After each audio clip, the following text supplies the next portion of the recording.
Concerns are mounting across Eastern Europe that U.S. President Donald Trump could offer the Kremlin sweeping concessions, including economic and energy agreements, in exchange for ending the war in Ukraine, Politico reports.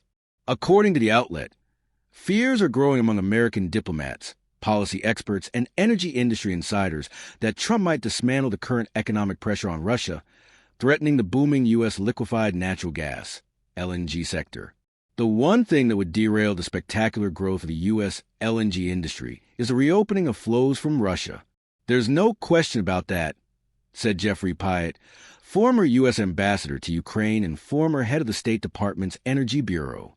Although Russian gas pipelines to Europe remain inactive, some sanctions are already being eased, and a number of European leaders are reportedly open to resuming imports of Russian gas.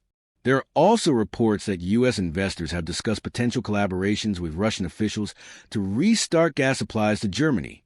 We are certainly worried about talk of returning to Russian energy and the uncertainty around the U.S. stance.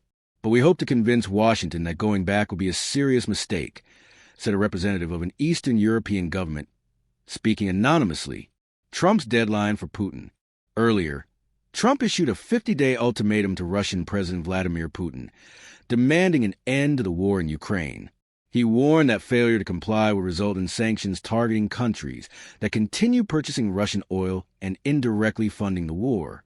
However, on July 29th, Trump announced he was shortening the deadline to just 10 days, citing a lack of progress. He also threatened additional secondary tariffs on exports to the U.S. and the imposition of new sanctions.